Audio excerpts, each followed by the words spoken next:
যদি 1 কোটিতে না মানে তাহলে একটু বাড়ায় বলেন। মোনা, আলি, আরে মোনা, কি জোকা?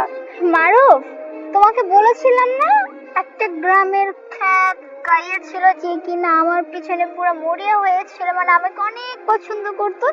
এই তো সেই ফকিন্নি খ্যাত জানি কোথাকার। ও আচ্ছা আচ্ছা, এবার বুঝতে পেরেছি।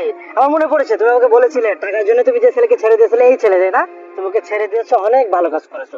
তুমি যদি ওকে না ছাড়তে না, তাহলে তোমার ওর মতো কাজ করা লাগতো। এরকম বসে বসে পড়ে শুধু জমি চাষ করে, অন্য কিছু করতে পারে না তারা। কি ব্যাপার মনে, এভাবে কেন কথা বলতেছো? তুমি যেমন ছিলে এখনো ঠিক তেমনই আছো, আর তোমার কপালে জুটাইছো এরকম একটা। খুঁজে নিয়েছি তো। আমার মন মতো বড় লোক যেমনটা আমি চেয়েছিলাম, নাকি তোর মতো ছোট লোক ফকিনি? বাই দ্য ওয়ে, তুই কি জানিস হ্যাঁ আমি কত বড় একটা কোম্পানিতে জব করি? আমার মান্থলি স্যালারি শুনলে না তোর অবস্থা খারাপ হয়ে যাবে। আর আমার কোম্পানির নাম শুনবি?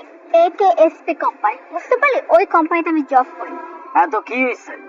আমার বাবা কৃষক ছিল, এখন আমি নিজে কৃষক হয়েছি, আমি নিজে কৃষি কাজ করতেছি। কাজের সাথে কি আসে যায়, আমি তো এটাই বুঝলাম না। এটাই তো তোর মেন্টালিটি, ছোট মেন্টালিটি। কি ভেবেছিলি হ্যাঁ কৃষকের ছেলে হয়ে অনেক কিছু করে দেখাবে? মারুফ সবসময় কি বলতো জানো? এটা বলতো, আমি কৃষকের ছেলে, আমি দেখবা এই কৃষকের ছেলে হয়ে কত কিছু করি, কত উপরে যায়। শোন, একটা কৃষকের ছেলে হয়ে আর কত দূর যেতে পারবে? ভালো পড়াশোনা করতে পারবে, গ্রাজুয়েশন কমপ্লিট করে যদি দেশের বাইরে যেতে পারবে। এই যোগ্যতা তো তোর নাই, আসছে বড় বড় কথা বলতে। আরে মোনা, তুমি ওদের মতো কৃষকদের চিনো না?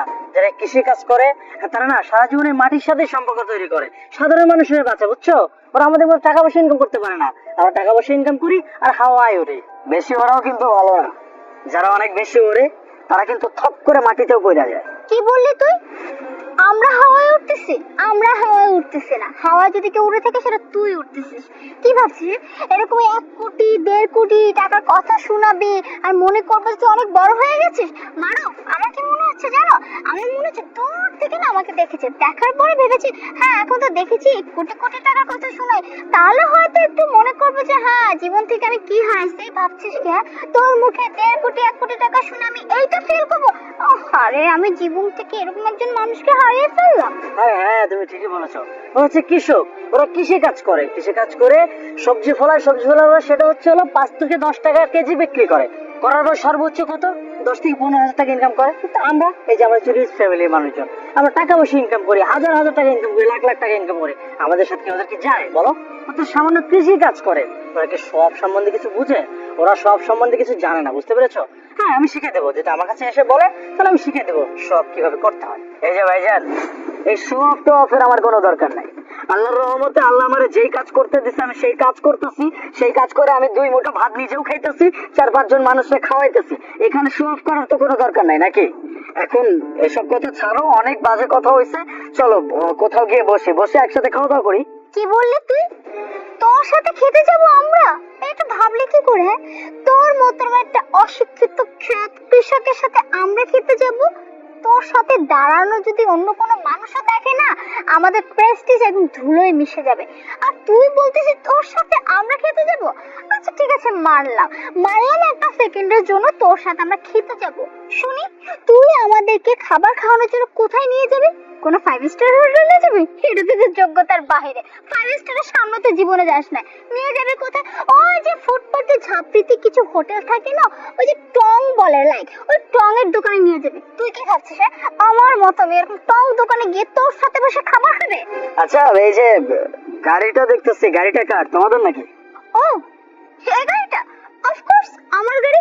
কি অনেক সুন্দর না? অনেক এক্সপেন্সিভ। আর এমন একটা গাড়ি তো তোর ড্রিম কার, তাই না? জীবনে তো এই গাড়ি বোধহয় সচক্ষে দেখিসই নাই, আজকে মানে ফার্স্ট টাইম দেখলি। জানিস এই গাড়ির দাম কত? এই গাড়ির দাম 50 লাখ টাকা। ভাইয়া, ওই যে তুমি যে প্রজেক্টটা 1.5 কোটি টাকার কথা বলছিলে না, ওরা তো 1 কোটিতে কিছুতেই রাজি হচ্ছে না। পরে ফাইনালি 1 কোটিতে রাজি হয়েছে, আমি ফাইনাল করে দিছি। আই থাম থাম, কি শুরু করছিস হ্যাঁ? 1.5 কোটি 2 কোটি কি ভাবছিস? আরে তুই একটা নাটকবাজ আর একটা নাটকবাজ নিয়ে আসছিস, তাই না? আমাকে দেখানোর জন্য, মানে আমাকে শোনানোর জন্য। ভাবছিস কি 1.5 কোটি 2 কোটি টাকা শোনাবি আর আমি এটা মনে করব আমার জীবন থেকে আমি কি হারিয়ে ফেললাম? বাস মোনা, অনেকক্ষণ যাবত আমার যা ইচ্ছা তাই বলে তোমরা অপমান করছো, আমি কিচ্ছু বলি নাই। তার মানে এই না যে আমার নিজের ছোট ভাইরে তোমরা অপমান করবা, সেটা আমি সহ্য করবো। ওইটা আমার আদরের ছোট ভাই। আর এই যে এত টাকার গরিমা দেখাইতেছো, এতক্ষণ যাবত যে টাকা টাকা টাকা নিয়ে এত পেঁচাল পারছো, কয় টাকা হয়েছে তোমাদের? হ্যাঁ, কয় টাকা বেতন পাও? লাখ টাকা? তোমরা যে টাকা বেতন পাও সেই টাকা দিয়ে আমি আমার স্যান্ডেল কিনি। আমার স্যান্ডেলটা যদি বিক্রি করি না, তোমার আজীবনের মেকআপ কিনা হয়ে যাবে। আর আমার সাথে উল্টাপাল্টা কথা বলতেছো। এই যে কোটি টাকার বিজনেসের কথা বলতেছি না, হ্যাঁ কোটি টাকার বিজনেস আমার আছে। আমি কৃষক বলে, কৃষি কাজ করি বলে যে আমার কাছে কিচ্ছু নাই তা কিন্তু না। কোটি টাকার বিজনেস আছে আমার। আর এই যে একেএসপি গ্রুপ যেখানে তোমরা চাকরি করতেছো, এই কোম্পানিতে আমার 50% শেয়ার আছে। আমি যদি চাই এক তুড়িতে চাকরি খেয়ে দিতে পারি। আলিফ, আলিফ দেখো, এসব কিছু বাদ দাও। মানে তুমি তো খুব ভালো করে জানো সেই কলেজটা থেকে তোমাকে আমি ভালোবাসি, এখনো ভালোবাসি। আর এই যে এটা আমার কিছু না, এটা জাস্ট ফ্রেন্ড। ওর সাথে আমার আর কিছু সম্পর্ক নাই, বিশ্বাস করো। এই চুপ, এসব নাটক বন্ধ করো। আজীবন যেমন লোভী ছিলা এখনো তেমনই আছো। তোমার নেচার এখনো চেঞ্জ হয়নি। মেন্টালিটি চেঞ্জ করো, নেচারটা চেঞ্জ করো, নয়তো আমি ছাইরা দিছি, অন্য কেউ কিন্তু ছাড়বে না। চল ছোট।